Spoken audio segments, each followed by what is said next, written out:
The village of Arlo huddled close to the edge of Mirror Lake.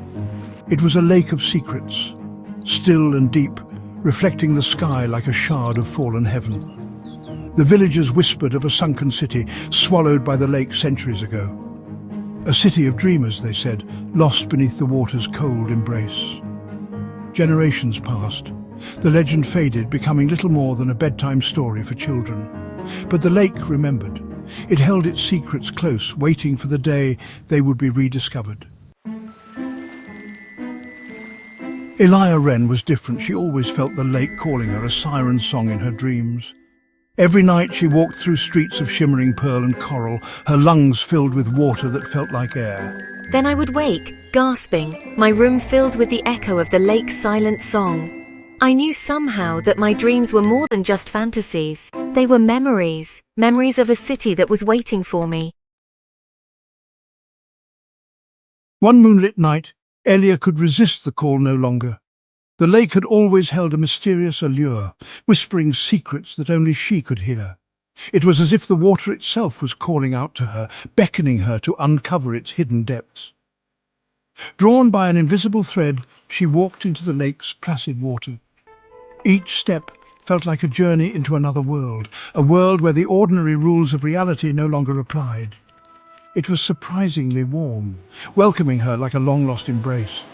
The water seemed to wrap around her, comforting and inviting, as if it had been waiting for her all along. Down she went, deeper and deeper, the moonlight fading above.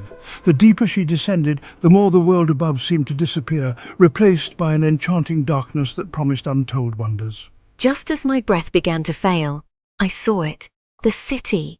It was like nothing I had ever imagined, a place of dreams and fantasies brought to life beneath the waves. Buildings of shimmering stone rose from the lakebed, their spires reaching up like grasping hands.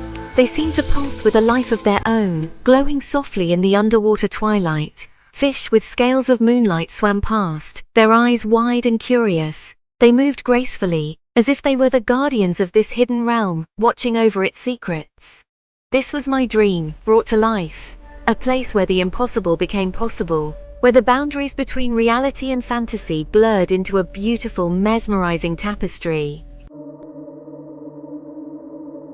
She swam through silent streets, past houses with windows like vacant eyes.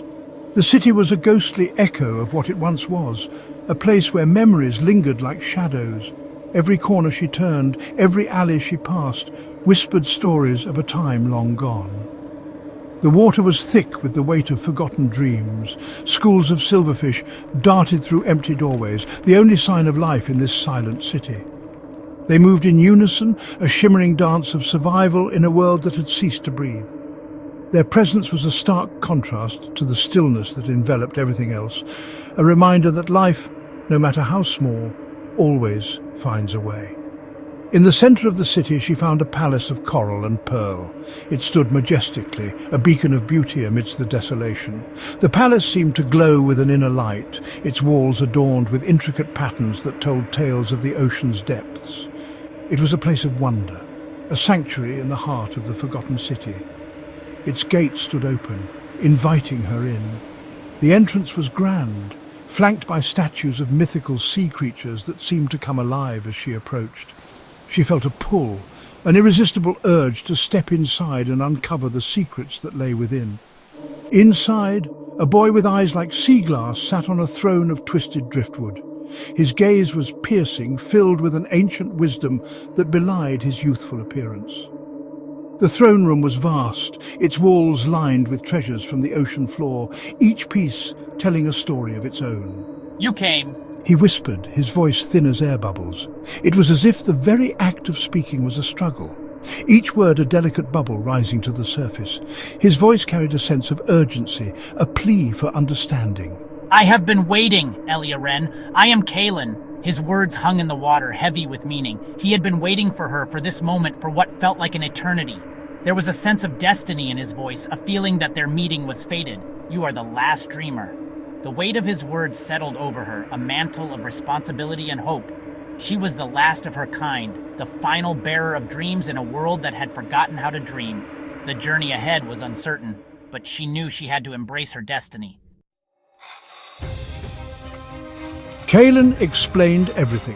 He spoke of ancient times, of legends passed down through generations, and of the mystical city that once thrived beneath the waves.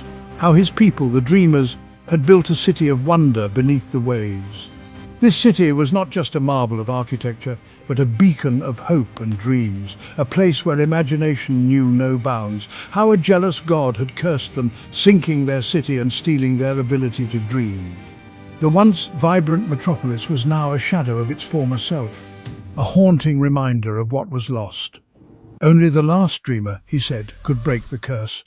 But the price? It was a heavy one, a burden that would weigh on the soul of the chosen. Elia would be bound to the city, her life tied to its fate. Every breath she took, every heartbeat, would be inextricably linked to the city's survival.